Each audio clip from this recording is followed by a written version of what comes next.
충청과 남부지방에 이어 서울 등 수도권 전 지역에도 오늘 오전 10시를 기해서 폭염특보가 확대했습니다. 네, 이번 추석 연휴는 이례적으로 뜨거운 폭염에 대비를 해야 할 것으로 보입니다. 취재기자 연결해 자세한 내용 알아보겠습니다. 정혜용 기자.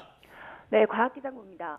네, 서울에도 다시 폭염특보가 내려졌군요. 내륙 많은 곳에 특보가 내려졌는데 역대급 추석 더위가 될 것 같아요.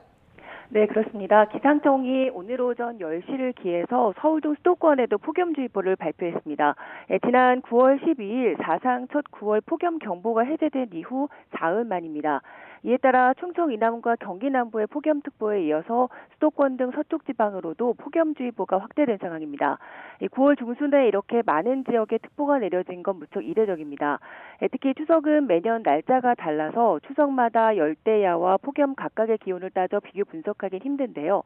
다만 역대 서울의 열대야와 폭염일이 올해가 역대 가장 늦은 기록임을 감안한다면 적어도 9월에 찾아온 추석 중에서는 이번 추석이 역대급으로 더운 추석으로 기록될 가능성이 큽니다. 연휴 동안의 기온은 얼마나 오르나요? 네, 연휴 기간 서울은 오늘이 31도, 내일 33도, 추석날은 32도까지 오르겠고 체감온도는 33도 이상 오르겠습니다.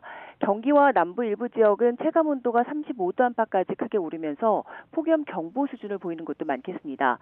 특히 남해상에서 북상 중인 13호 태풍 버빙카가 중국을 향하면서 주 초반까지 우리나라로 뜨거운 열기를 불어넣을 것으로 보이기 때문에 습도가 높은 더위가 예상됩니다. 이 폭염 수준의 심한 더위는 연휴 내내 이어지다가 연휴가 끝난 뒤에 찬 공기가 내려오면서 다소 누그러질 것으로 예상됩니다. 네, 연휴 첫날 귀성길에 빗길로 인한 사고와 불편이 많았는데 비 상황은 어떻습니까? 네, 기습적으로 내리는 강한 비에 귀성길 지속적으로 주의를 해주셔야겠고요. 귀경길에는 소나기만 주의를 해주시면 되겠습니다. 현재 중국을 향하는 태풍이 남해상에서 강한 세력을 유지한 채 북상 중인데 많은 수증기가 우리나라로 유입되고 있는 상황입니다.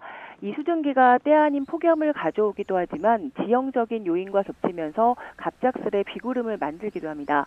기상청은 내일까지 제주 산간에 최고 150mm 이상, 또 남해안에도 최고 100mm 이상, 영동에는 최고 60mm의 비를 예상하고 연휴 초반 빗길 사고에 대한 각별한 주의를 당부했습니다.